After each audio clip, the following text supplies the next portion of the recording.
So, hello everyone. Good evening, good morning, good night from really different parts of the world.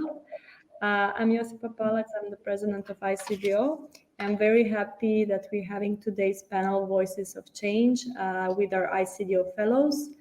I'm also very happy to introduce Sarita, as she's a perfect moderator because she's passionate about diversity. Her own background is very diverse. She's Guatemalan, Costa Rican, and Macedonian, and she has lived all over the world, including Indonesia, Australia, and Austria.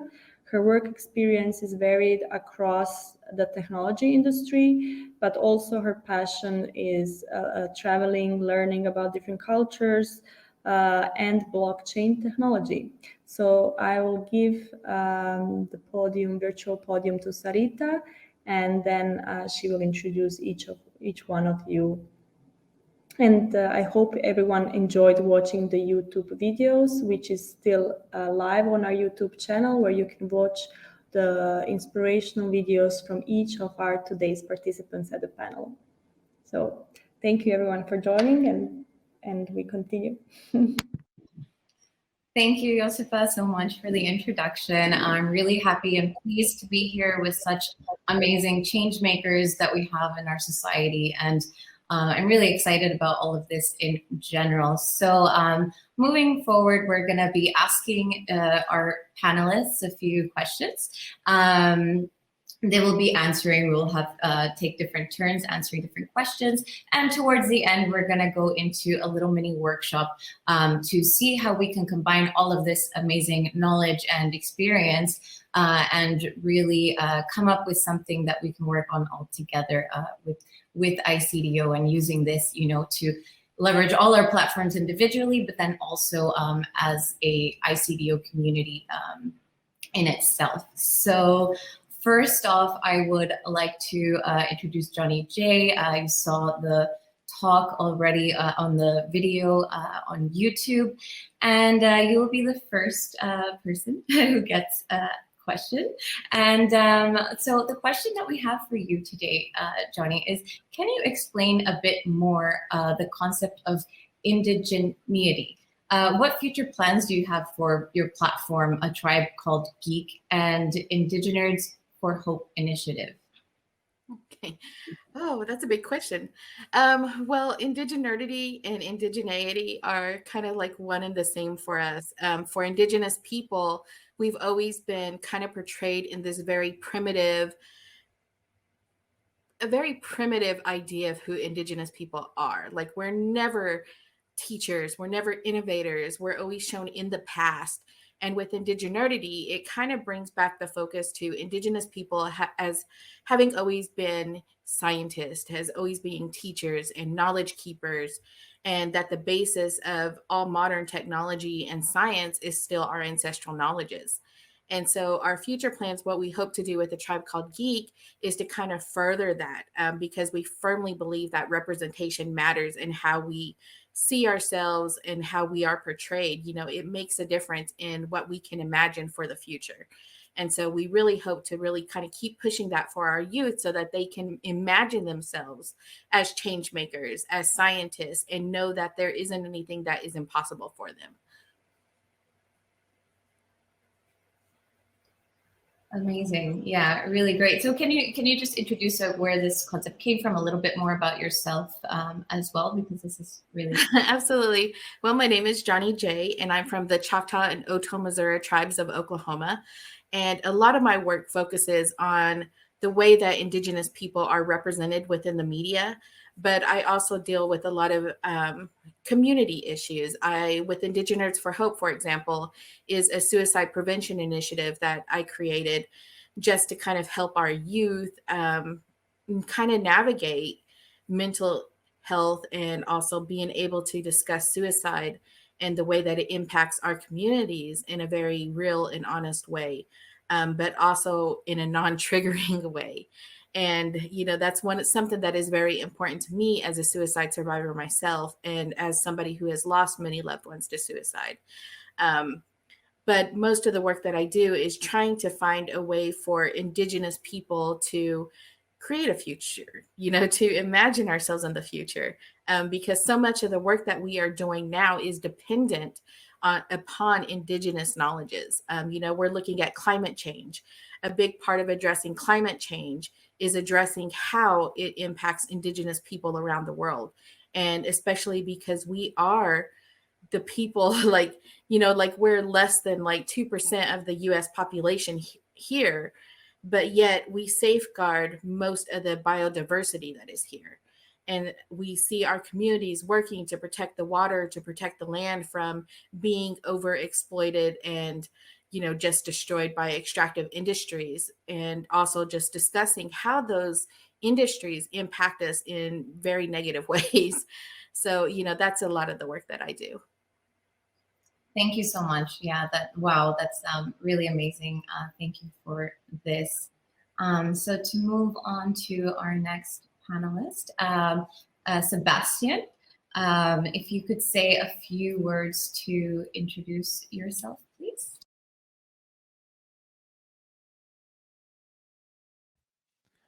Well, hello everybody. My name is Sebastian Becker. I'm a Chilean human rights lawyer. I'm based in Brussels.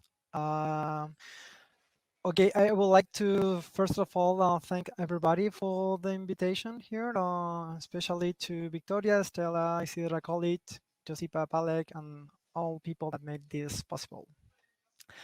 And I would like also to make a disclaimer here. I'm a consultant in a civil society organization. However, I will only talk about personal opinions, so that are not necessarily in the line of my work in ICDO, where is the organization where I work. So saying this, I'm working right now in the intersection between technologies and human rights, and how surveillance and how human rights defenders are being surveilled and monitored by governments, but also by companies, and how surveillance can create a risk in the human rights systems. Amazing. Okay, that's really interesting and so relevant at this time, right? So really excited to hear your take on this next question that we have for you. So in your work, you identify human rights defenders as one of the most vulnerable groups to surveillance technology. What actions by the international community and activists in particular could draw attention to the problem? Yeah. So I think to respond that question, I would like to highlight two ideas. In first place, criminalization of human rights defenders around the world. It is an important element to take into consideration to understand surveillance against human rights defenders. Because target surveillance happens in a world where human rights defenders are pointed out as criminals and terrorists. So, and in second place, I think states are not alone in their responsibilities regarding the several scandals that involve surveillance technologies. Companies are also are who, in fact, creating technologies to monitor human rights defenders. Are the companies are who selling these technologies to governments. So the current scenario right now is that the private industry is not being supervised by states and international organizations. So that creates a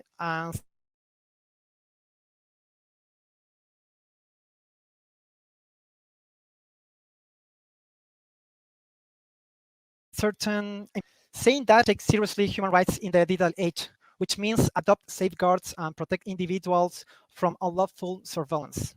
So state should develop public mechanisms for approval and oversight of surveillance technologies. On the other side, states must limit the use of surveillance technologies and create remedies in their legal system in case of damages. So I think to conclude the answer, activists and international community should not only demand accountability to government, but also to companies who are indeed are selling and creating these surveillance technologies to monitor human rights defenders.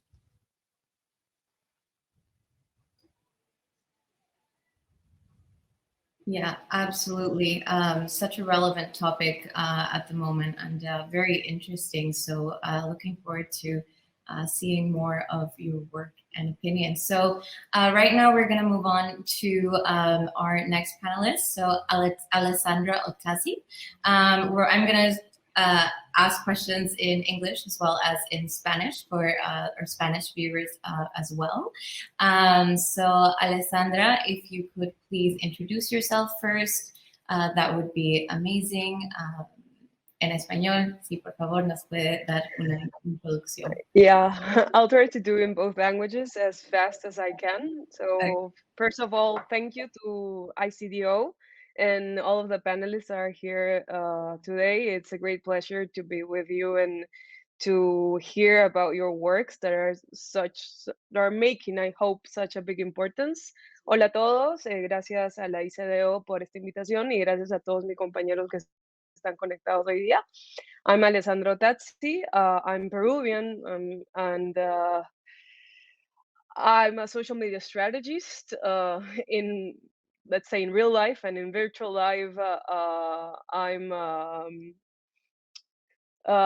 female empowerment activist and social activist. I have a blog that's called La Mujer al Borde, where I talk about self-love, empowerment, sex ed, gender-based violence, and everything that we need as women to become economically and emotionally independent. I'll say it in Spanish really fast. Soy estratega digital, de marketing digital, y tengo un blog que se llama La Mujer al Borde, en donde hablo acerca de amor propio, empoderamiento femenino, violencia basada en género y sobre todo lo que necesitamos las mujeres para poder tener una vida con independencia económica y emocional. Okay, thank you for the introduction. So to move on to our question, I will say it in English and then I will try my best to translate it in Spanish. So the question that we have for you today is, what are the main challenges in relation to marginalized communities that you can identify in Peru? And maybe you can also reflect a bit on how this context influenced you. So para nuestros viewers españoles, en español, ¿cuáles son los principales desafíos en relación con las comunidades marginadas que puedes identificar en Perú? Okay, so I think it's two main ones, which everyone, I guess, would agree that are the two basic necessities and human right necessities for every person, not only women, for every person in this world, no? And it's access to health and education, which still in our country is it's not a human right for everyone, especially for marginalized communities. And we're talking in terms of Peru, we're talking especially Andean communities and communities in the jungle, no, which have not only very bad level education, but almost no access to health, no health services. And I'm talking about uh, gynecologist, no, and female sexual health. I'm talking about as well of menstrual hygiene, no health, and I'm talking about keeping girls in school, no, so that they can become independently, economically independent, and also they can come back to their communities and develop them, and not have to leave, let's say, their community to go to Lima, to the capital, in order to look for better health and education, no, better opportunities, which has been our main problem, social problem in our country for almost 100 years now, no. I'll say it really fast in Spanish. Creo que son dos cosas, dos bases para toda sociedad, para todo desarrollo sostenible de una sociedad, y es el acceso a la salud y el acceso a la educación. Creo que en términos de hablar de mujeres y de comunidades marginalizadas, lamentablemente, en el mundo las mujeres seguimos siendo las más pobres y las más marginalizadas mundialmente, ¿no? Worldwide, we're still being women are still the more marginalized and power and poor population. Y creo que hablar de salud sexual femenina, hablar acceso a productos de higiene, hablar acceso a citas con ginecólogos, hoy no solamente se basa en desinformación, sino no hay un verdadero acceso igualitario para todos. Lo mismo que la escuela, estamos hablando de la necesidad de que todas las niñas y niños y niñas vayan a las escuelas para poder desarrollarse como una sociedad y que esto no tenga que ser centralizado en la capital, ¿no? Que toda comunidad pueda tener un acceso a una educación y una salud de calidad. Thank you so much for explaining the issues. I think many of our panelists here today are being challenged are facing some of the similar challenges. I know with our work in ICDO, we do a lot of work with indigenous communities who have also challenges to access to health and education. Same with marginalized communities we work with. So this is indeed a universal challenge that marginalized and most vulnerable communities are facing around the world. And that's why we're also here to address it and to share also experiences from different countries, different communities and cultures in what can be our next steps, what can we all do together, first to learn about the challenges, but also to see how to overcome them. So I just want to add that since in ICDO or in our projects, we are very much dealing with that thank you so much for all the work that you're doing to raise awareness and act upon it. So yeah, Sarit, I just wanted to comment on this also with what with Johnny, what said about indigenous knowledge, how it is important to share the knowledge, and Sebastian also, because we are all interconnected, human rights defenders play an important role in actually giving access to information to all of these issues which are happening. So thank you for complementing each other in your activism. Absolutely. Amazing. So thank you for that. Next on, we have Denny Todorovich, if you would like to introduce yourself.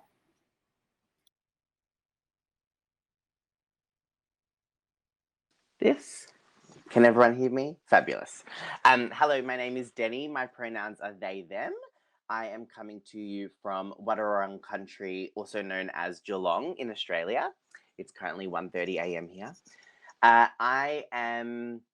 What am I? I am, I guess you would say, a content creator, and I always call myself a accidental activist. So I spent 12 years of my sort of professional life working as a fashion editor at Cosmopolitan magazine in Australia. And then because no one reads magazines anymore in this country anyway, Cosmo closed and I sort of had to start from scratch. So I sort of started for a little while just working as a freelance stylist, but I kind of knew that my styling days were coming up and something was like shifting in me, and this coincided with the pandemic, of which also coincided with me coming out as non-binary. So I use they, them pronouns, and during this time, I was sort of using Instagram as a tool to educate the sort of small audience I had at the time and sort of take them on my journey of gender discovery and, you know, discovering pronouns and all of those things. And that seemed to really resonate with people. So now, I guess the bulk of my work is still very much based around journalism. I'll always be a journalist at heart and sort of creating content for people in a digital way. But that content always sort of side saddles with queer education, and fashion is still very much the way that I communicate in many ways my storytelling and activism. That's so beautiful and inspiring. Amazing. So the question I have for you today is how can fashion be a driver of social change, and how do you see your figure as an activist for LGBTQIA+ rights in this field? Well done. It's a mouthful. So fashion, I think people never take fashion seriously enough. If you look at history, fashion is a direct reflection of what's happening in the world. And that's just fact. And fashion can be such a strong tool in protest and in rebellion and activism and sort of all of that. So for me, the way that fashion and activism coincide and sort of come together is that, the way that you dress yourself every day is the quickest way to communicate the way that you feel, or perhaps the things that you believe in. A great example of that is today I was wearing a t-shirt which has the Aboriginal flag on it, and it says "always was and always will be," because we still live on land that hasn't been sovereign. So, that small little message while I was getting my nails done at the nail salon opened up a conversation with the person next to me around, the indigenous owners of our land. So fashion has a huge power to communicate change. And in terms of the way that it works with my activism, as a non-binary person, the way that I present, whilst I'm sort of mask presenting, when I walk into a space in a dress and a pair of heels, and generally I have some makeup on. I'm sorry, I didn't put any on tonight. That in and of itself is activism, because I walk into a space and people are like, "Oh, what's that bloke doing? Or what's that man doing in a dress?" And then it instantly opens up a conversation of, well, actually, I'm non-binary and I'm neither male or female. And so, yeah, it's a huge part of what I do, and it goes hand in hand. And I think I would encourage everyone, and I'm so pleasured to be on this gorgeous panel of humans, to never underestimate the power that fashion can play in your activism. It's not just like a silly little thing. Thank you so much for sharing this. And I want to thank you for staying so late to be with us here at this panel. Thank you. I think Parisa can maybe say a little bit more on this. Yes, sure. I'm so glad that we have Denny here because actually I am also a fashion and lifestyle blogger on Instagram. And I can totally understand his words because, as he also mentioned, fashion is one of the most important ways of self-expression. And interestingly, whenever I go for a fashion shoot, for a photo shoot, and I dress myself normally the way I want, not the way that I'm expected to, where a lot of people come to me and ask questions, and I enjoy it because I can understand that they see that I am different and I'm expressing myself. Um, and I agree with him that through fashion and through social media we can raise awareness a lot because we can also reach out to people who may have a comfortable life and do not have any idea about the difficulties around the world, and they are really interested in fashion. And when they can connect with their favorite influencer or blogger, and then they can hear the message from them, it would be very effective. I totally agree with Denny. Great. Yeah. So, Parissa, if you could tell us a little bit about you and introduce yourself a bit to us, that would be amazing. Sure. Thank you very much. First of all, thank you for this event, this amazing event with great panelists. I'm Parissa Tahiri. I'm originally from Iran. I live in Austria, and I am a fashion and lifestyle blogger and influencer on Instagram. And this wasn't supposed to happen, but that's how life goes. And in my Instagram page, I'm trying to empower, especially women, to just leave their comfort zone and to become what they want to be, and to not let any force from society or from family to just push them down. And I try to project it through the content I produce. It could be visual, it could be the outfit that the out of box outfit that I wear, to tell them that you can be brave enough to express who you are, and it doesn't matter what the other people say. Or through the captions I write the stories of my life, the difficult time I have been through, the success stories, to tell them that if I could go through something and become stronger, they can also do the same. If I could succeed in something, they can also do the same. Because I am coming from a family which was a refugee in the war between Iran and Iraq. My family lost everything, so I can feel how a little girl feels in those families. I have been raised in a country where women have a very traditional role, not today anymore, but back then, sure. And I can feel with a lot of women who are stuck in those situations, and I really want to try to change that. And I'm very happy that ICDO provided me with the chance of becoming honorary ambassador. Yeah, no, it's amazing. As we saw on the previous video that they played, you or the one who actually created the account for the famous fashion icon Iris Apfel, putting her on the map basically. So it's great to hear your story, and it's great to see how you are encouraging people and empowering people to use all the knowledge that they have and all the tools that they can to bring diversity to this world. So thank you for that. So we will move on to Bandy Kiki. So if you could jump on and introduce yourself to us a little bit. Hi everyone. I was a bit worried that I'm wearing the hat in the house, but it's good to know that there are fashionistas here saying that people should just be themselves. I like the hat, so definitely. So my name is Bandi Kiki. I am a Cameroonian LGBTQ activist and entrepreneur based in the UK. I am also a trustee for UK Rainbow Migration, which used to be UK LGIG.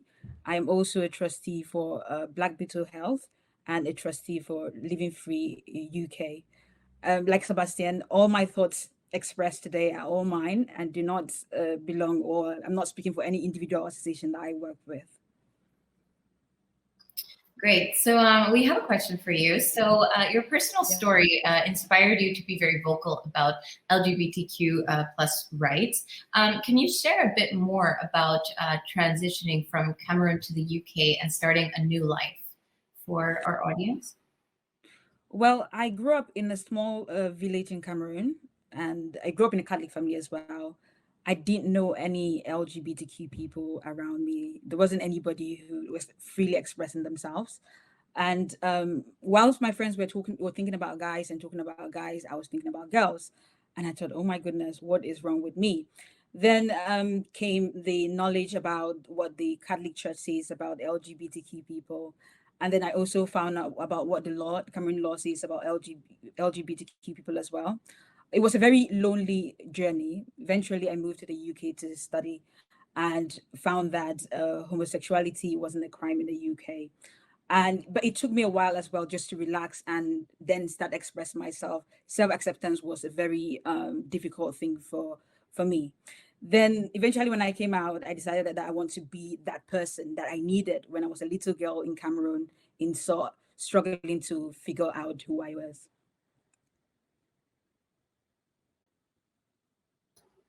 Sorry, I just lost you. And what would you tell the LGBTQ population listening right now and being scared to step out? I think one thing I would have to say, which is something that I struggled with, is that self-acceptance is imperative. You need to accept yourself first. You don't have to come out if you're not ready, if you don't feel safe. It's up to you. But self-acceptance is really imperative. Great, thank you so much. Next up, we have Sunita Sahu. Is she here? Yeah. Could you introduce yourself to us a little bit, please?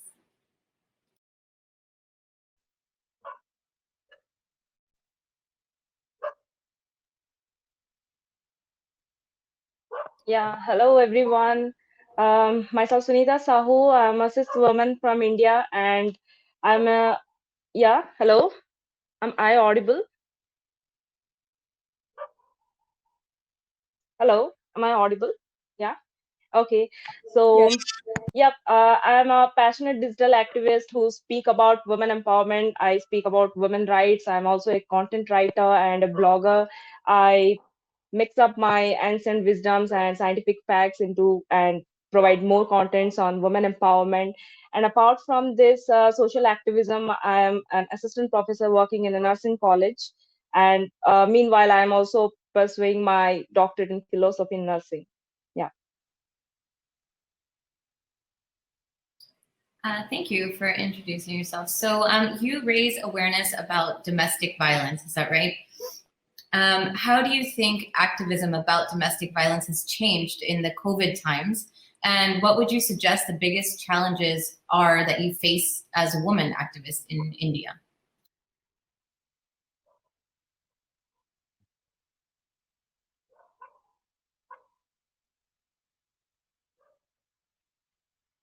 Yeah.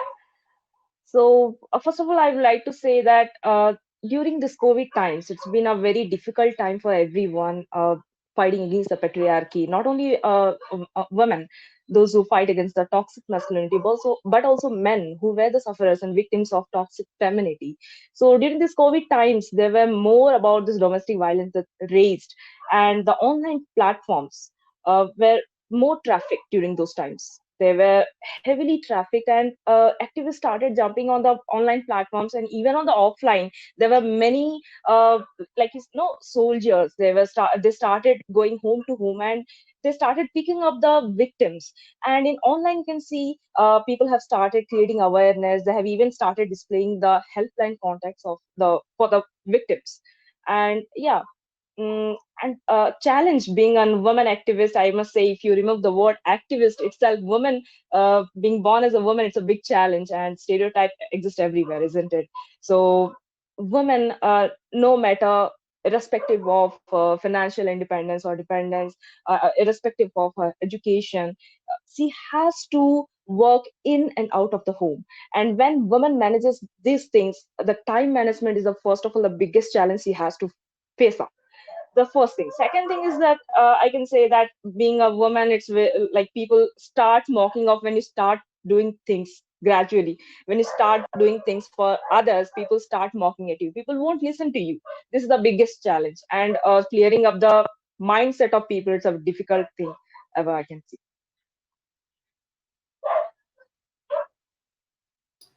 Absolutely. Well, thank you so much for championing this. I think you're incredible. So we will move on to introduce Alessia. Alessia, and here I will speak in Spanish again. So I will have her come on and introduce herself. So Alessia, si nos puedes dar una pequeña introducción, por favor. Sí, hola, ¿me escuchan bien? Más ¿Sí? o menos. Ya. Bueno, ¿qué tal? Gracias por la invitación. Soy Alesia, uso el pronombre ella, soy bisexual, soy profesora, soy también diseñadora gráfica. Me gusta mucho la ilustración y la caligrafía y el lettering. Soy mamá de 2 niños, Emma que tiene 9, Liam que tiene 5. Soy activista feminista por los derechos sexuales y reproductivos y también la comunidad LGTBI. Todo esto ha hecho que cree este proyecto de educación sexual integral que se llama Emma y yo, que genera material didáctico para que los adultos podamos hablar de sexualidad con los niños, niñas y adolescentes. Y bueno, lo comparto en internet a través de mis ilustraciones y dibujos lindos, el mensaje lo más sencillo que se pueda, para concientizar sobre la importancia de la educación sexual en la sociedad. Gracias. So first I will say it in English first, the question that we will be asking you, and then I will translate it my best to Spanish. So the question we have for you today is, are there and what are the biggest challenges for you while promoting more sexual education and equality? En español, ¿cuáles son los principales retos que afrontas cuando intentas formar más igualdad y educación sexual?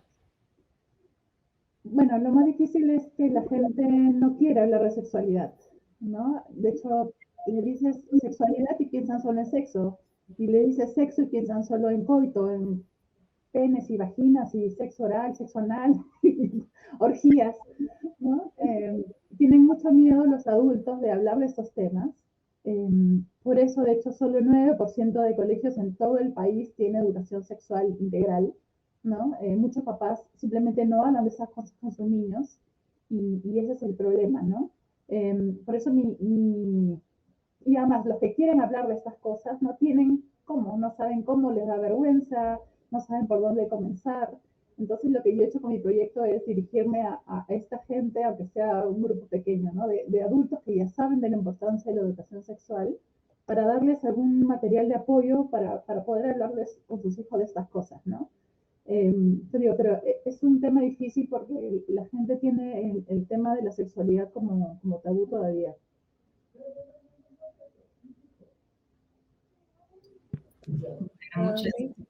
Muchas gracias.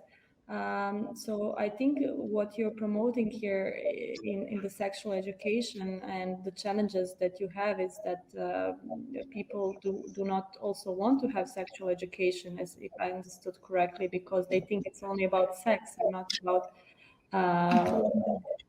right. So I think Alessandra, who is also in Peru, I think she can maybe see that there are some certain similar challenges in regards to actually, because this is also in regards to access to health, because sexual education is part of our health. So I guess Alessandra and you are working somehow also on the topics which correlate. If I understood correctly, Alessandra and Alessia. Yes, we have to work together in some sense. Yeah, we know each other, and it's always a pleasure to talk with Ale. And I admire her work because it's breaking down stigmas, sexual stigmas, and taboos. No, which is the main issue she was talking about when talking about sexual education.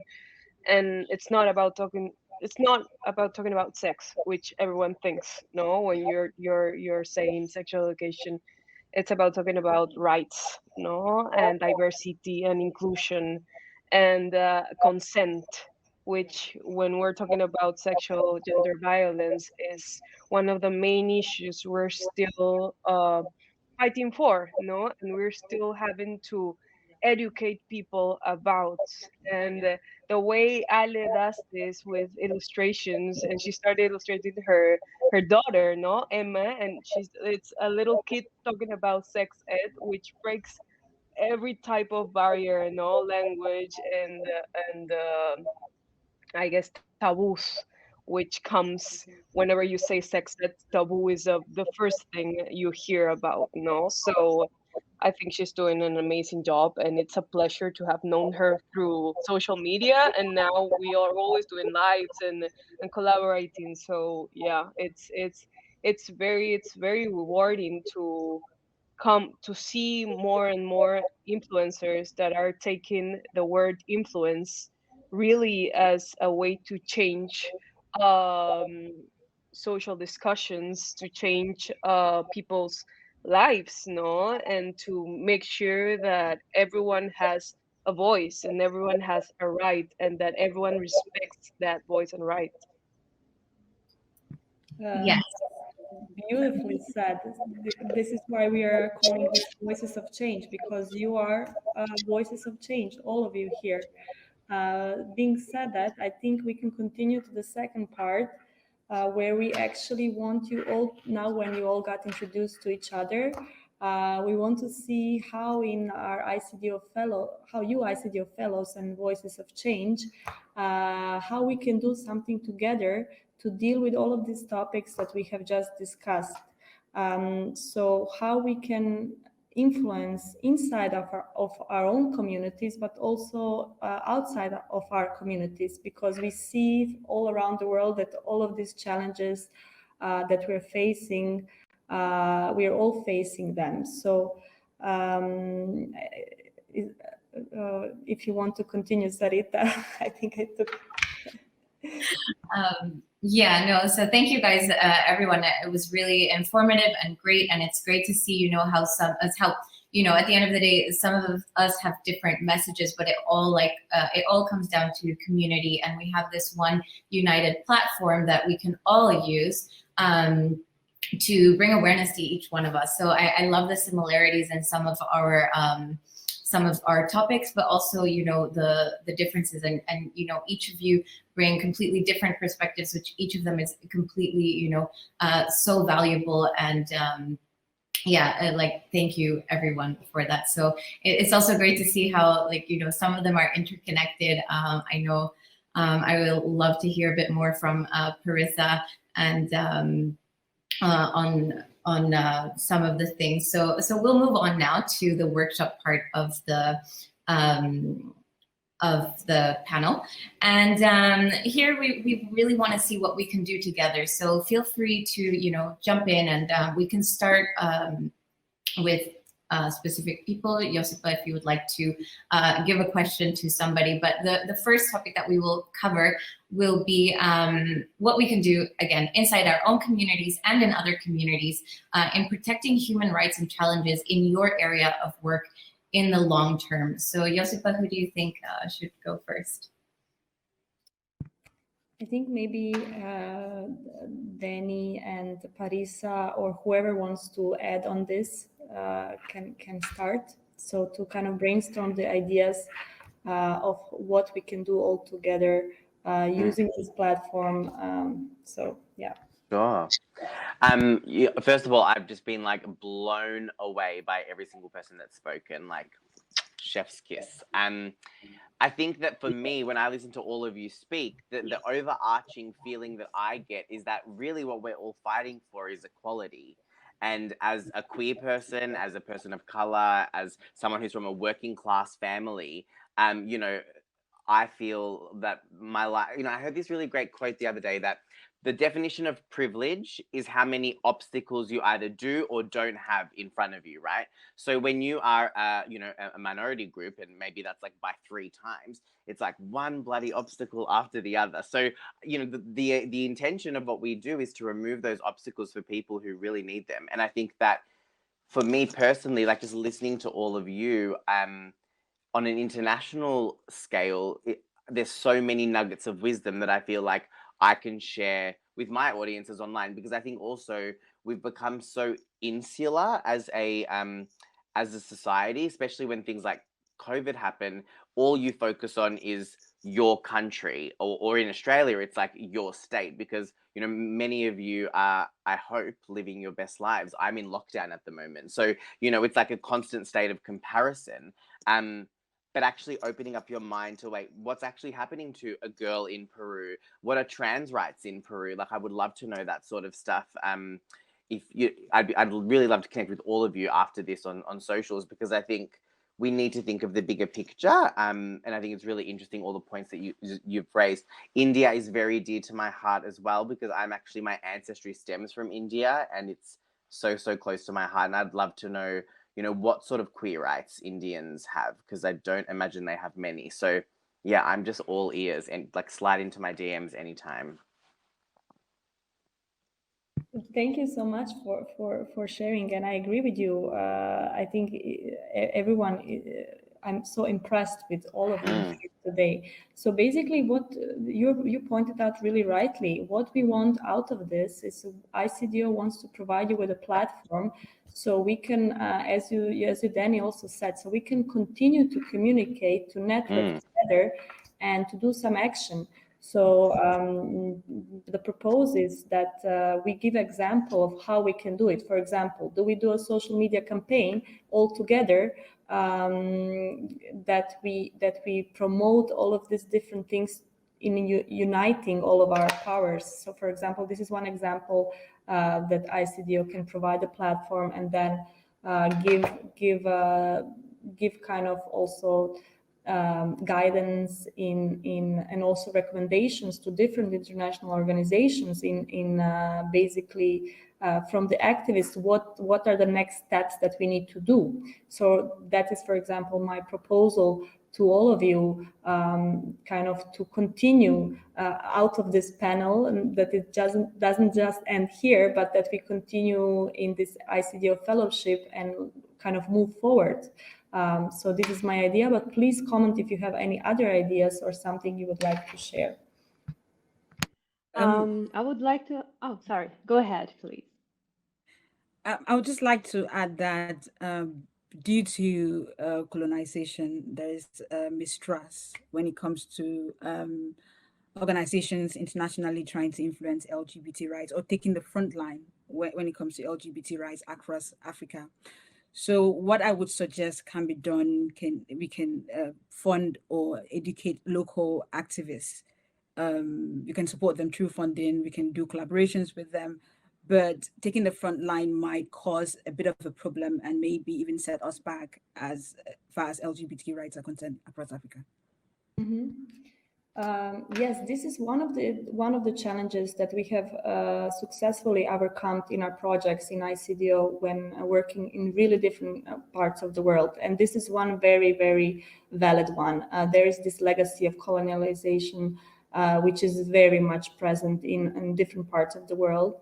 And as ICDO works with indigenous communities, but also African descendants and also marginalized communities, we are very much aware that we cannot impose anything on anyone, that everything that we do has to come from the communities that we work. So we are very much careful about that, and we have to be very sensible because we are an organization that is promoting actually cultural diversity and biodiversity, and that goes with being culturally sensitive and not imposing anything, but just doing what communities want to be tackled. So there is this level, of course, that because of this history that we have to take into consideration.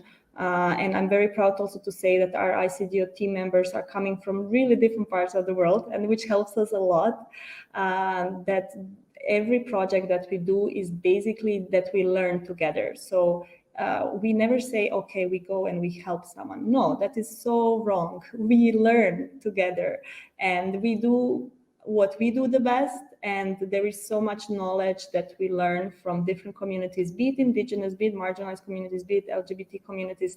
We are together in this, and whatever project we're doing, we are constantly working together. There is no other way, because there is no such thing as Western knowledge or imperialism that I think that is absolutely something that we are aware of. There is so much to share, to learn. So thank you so much for pointing this out, because this is highly relevant. That whatever we do, we really take into consideration communities, participants, and also all of you, because this is only way how we can move forward and do it also successfully, because the aim is to have sustainable projects and to have sustainable outcomes, and that can only be achieved if the effect and the outcomes of whatever we do is being felt on the field, in the communities, in the society. So thank you so much for pointing that out. So if I Yes, may, oh, can I add something? please do. Thank you. What I wanted to mention is that we have to keep in mind that social media content creators, they have a very diverse community in terms of nationality. For example, from different countries. Taking me as example, I have even people writing me from abandoned rural areas asking for help, women from there, questioning what they have to do because they feel desperate, this and that. So we have to be, I think, with ICDO, the idea of having a social campaign is amazing. But what we have to keep in mind is that it should be entertaining. Because, for example, this idea of the dance video was great because we have language barrier. We have to keep it in mind because people who are living in unfortunate area of the world, a lot of them cannot speak English, and a lot of them cannot enjoy and learn from what we are talking, for example, today. So creating entertaining content that for example, it doesn't have specific language is important, because if you have an important message, we cannot just sit somewhere and just give this message out and say that, okay, those who need to hear it will hear it. No, we have to also be reaching out to people who do not want to hear the message. We have to be entertaining so that they also feel interested, sit and watch, and then they get the message. So that is what I think, and I totally agree with a social media campaign, but how we want to do it is also very important to consider.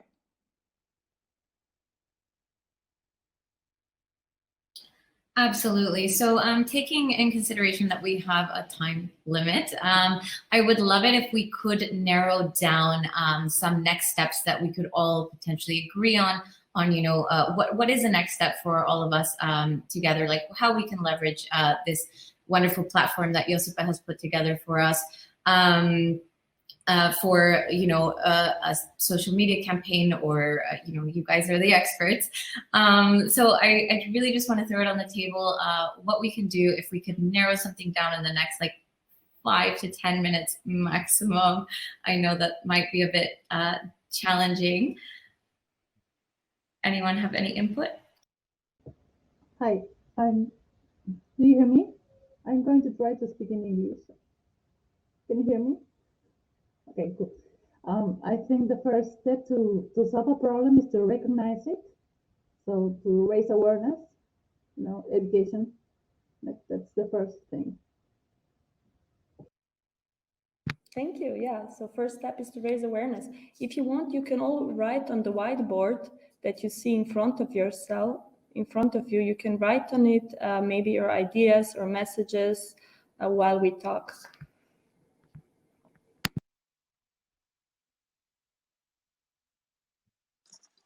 I think I was going to say from my end, I would just love to it'd be really great after this because I've had 2 cups of coffee, so I'm going to stay up and stalk all of you on Instagram. If you are ever working on any specific location specific programs or campaigns or projects, I just think I would love to share that with my audience. The bulk of my audience is in Australia, but I think what we've seen in the last 2 years with so much social activism across the BLM movement and various other Trans Lives Matter and various other movements, it's the power of voices, right? So if there's ever anything that, whether it's donations or GoFundMe's, it'd be just great to keep in touch so we can sort of bring all of that across our audiences, if that makes sense. Yes, that's actually wonderful. That's very correct. We have so many projects that deal with women empowerment and different marginalized groups. So I invite you all also to discover a bit more about them, and you can also write us, ask the questions. So I think the next step would be how we can continue taking action with this ICDO fellowship program. Your ideas that you can write on the whiteboard or you can present them. What would be your messages? Can I speak? Yes, first, please. I personally think training local activists, especially where I come from, would go a long way. Empowering them with skills that would help them better, advocate for LGBTQ rights, or even just be able to speak up for themselves would go a long way. I did check your website and some of the projects they've done, empowerment projects they've done across the globe, and I was very much impressed. So if we can have anything like that for my community, I'm very much happy.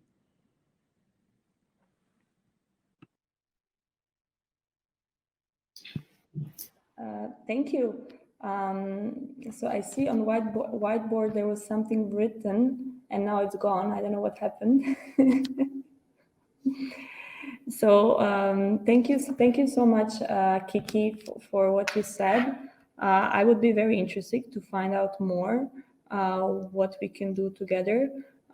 So maybe if you also write a message or send a message, and we can continue also this conversation. Maybe we organize another panel where we continue the conversation, how we can act upon that will also be, and how we can help each other, and also education. I see education to raise awareness. That's a very important point. Thank you. Maybe you can write who wrote that so we know, or if you want to stay anonymous, it's fine also.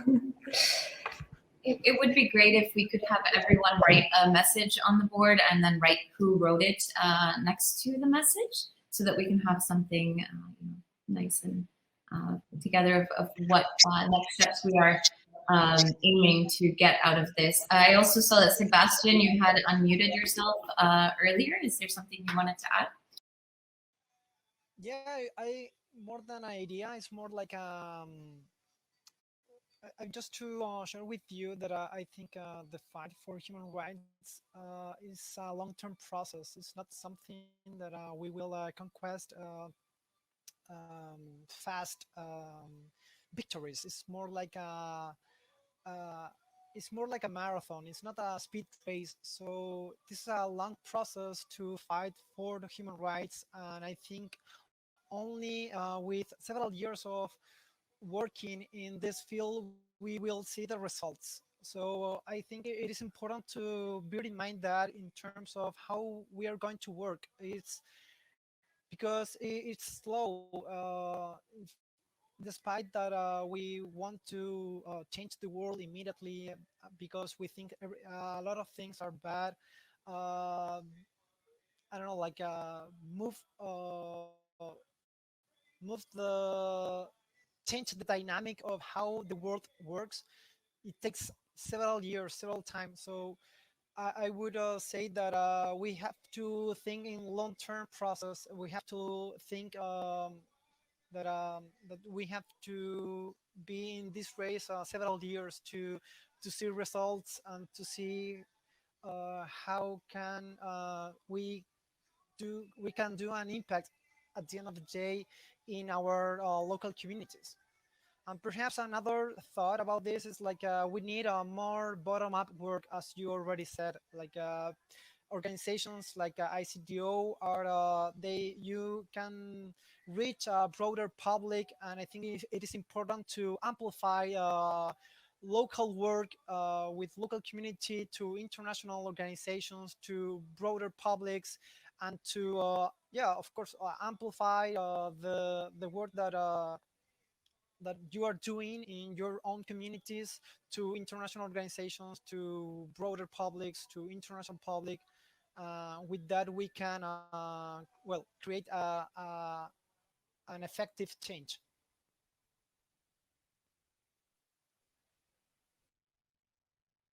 Thank you so much for everything you said.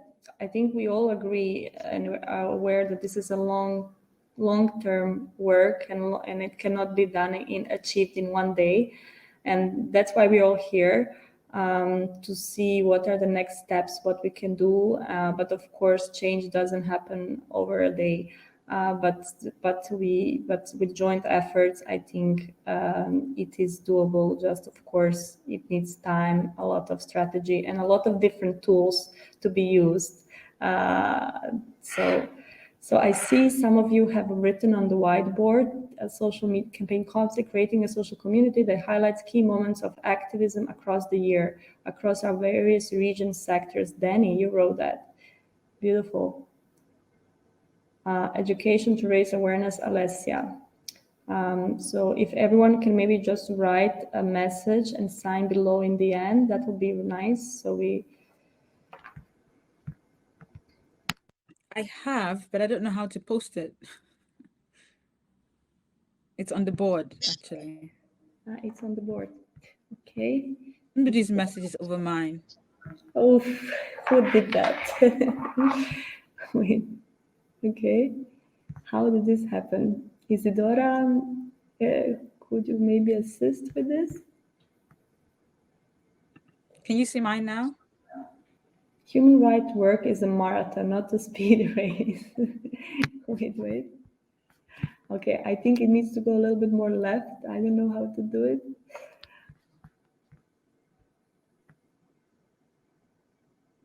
And I just want to add that, yes, this is going to be a long road, and there's a lot of things that are needed, but I think we have the best ingredients, which is all of you and, the platform to do it on. So really, really excited about this journey and really confident in all of you because you're all amazing. If you feel that it's better to write in the chat, if your message is not seenable, maybe just write it in the chat so we can see the whole message. But I see part of it. Kiki, part of it is gone. Okay, let's see. Did everyone wrote on the board something? Okay, now it's becoming more clear. Ah, okay, someone managed to make it more visible.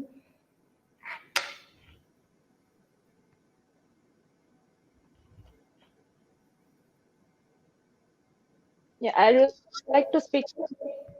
Yes?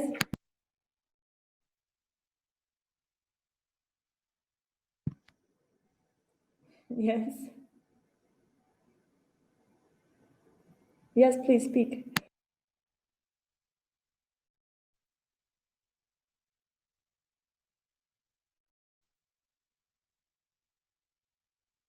To come up. So, as a woman activist, women rights activist, I would definitely like to speak about women and girls that are facing the unacceptable discrimination and abuses. So, what I mean to say that we have to create a society where we can that should be based on freedom, that should be based on fundamental rights, that should be based on democracy and solidarity within and outside the organization. So I could see amazing activists over here with brainstorming ideas, and I would definitely ask ICDO. Thank you for giving me opportunity first of all, and I'm so late, so I'm sorry for that. And I would like to give one idea that we should start up collaborating within ourselves, and we should come up with workshops giving some related to women empowerment projects and workshops educating women. That will be a great thing.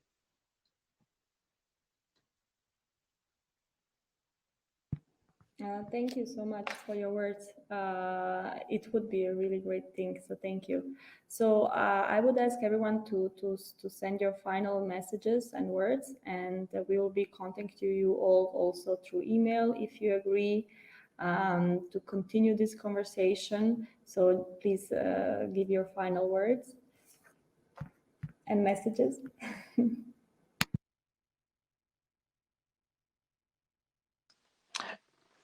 So I would just like to say thank you so much for having me here. It's all of my family are in Europe. I come from Serbia, so it's a joy to be here with some European people. I'm in a Macedonian just there. I am super grateful to have these sorts of opportunities because statistically across the world, trans people are the highest among suicide rates. Trans people of color and trans Black people are even higher. So as a trans person, my final message would just be to lead and live in your communities every day with a huge sense of empathy for the trans community because they are doing it really tough. And there's nowhere near enough rights or safety for trans folk across the world. So just be nice to your trans siblings. That would be my final message.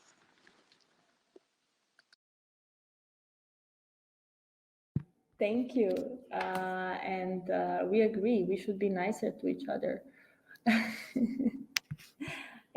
Kiki, do you want to say something?